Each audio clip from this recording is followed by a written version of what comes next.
From League Safe World Headquarters, it's fantasy football almost daily. With Paul Charchia, Matt Harrison, Christian Peterson, and Brian Johnson.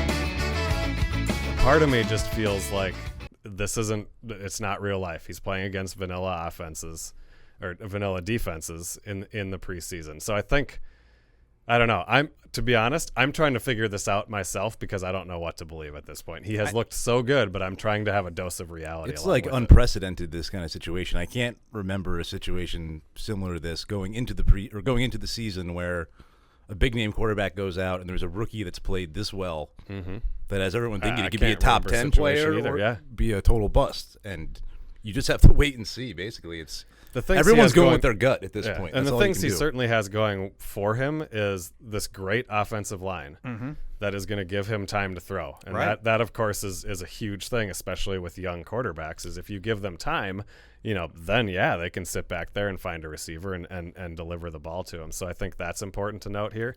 And the supporting cast. He's got what we think is going to be an elite running back in Ezekiel Elliott. He's got Dez Bryant, who, if there's anybody in the NFL that you can just throw the ball up in the air and hope he comes down with it, just it's get in Dez the right Bryant. area code, and Dez will go get it. Yeah. Ezekiel Elliott's going to keep defenses honest. We always, going into the season, I was talking about how Tony Romo was going to keep defenses honest for Ezekiel Elliott. Now I'm reversing it.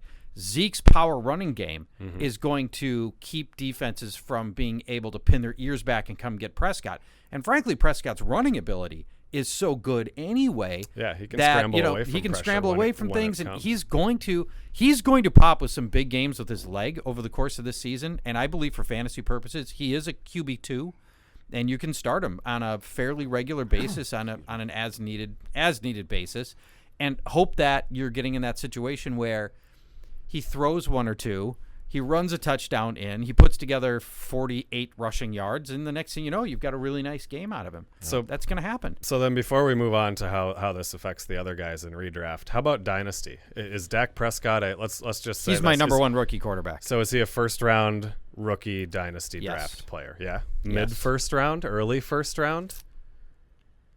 No. Late first round. I think he's a late first rounder because in the middle first round, I'm still getting Michael Thomas, who I feel really, really good about.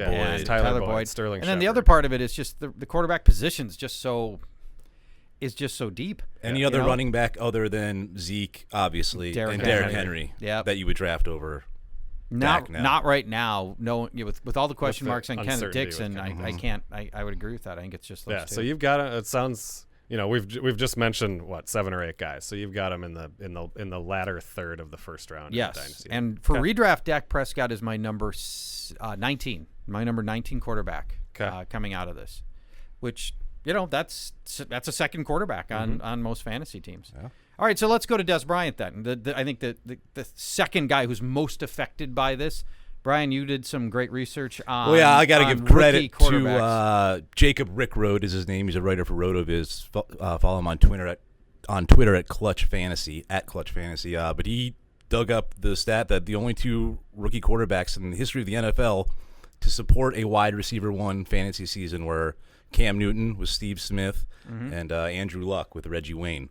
So if you want to put Dak Prescott on the Cam Newton, I'm not ready to Andrew do that Luck yet, tier, then you'll believe that he can support a wide receiver 1 season from Dez. But Cam Newton wasn't anything special as a passing quarterback. That's true. Not in his rookie year either. So, no, that is true. So, but there's that also means there's 50 other guys in the last 10 years, whatever that haven't been able to support a wide receiver 1. So I don't think any of us think that Dez is in for a season like last year, even when he was on the field and doing nothing, and Matt Castle was sending one hoppers his way. But obviously he gets hurt by this. I moved him from wide receiver 5 to wide receiver 9, and I might push him down from there. But right now he's at 9. Where do you guys? How much have you punished him? That feels like about the right spot for me. I don't think I had him in my top 5 to begin with. He was probably in the 7-8 range, and I'll probably bump him down. Yeah, I probably got it. 10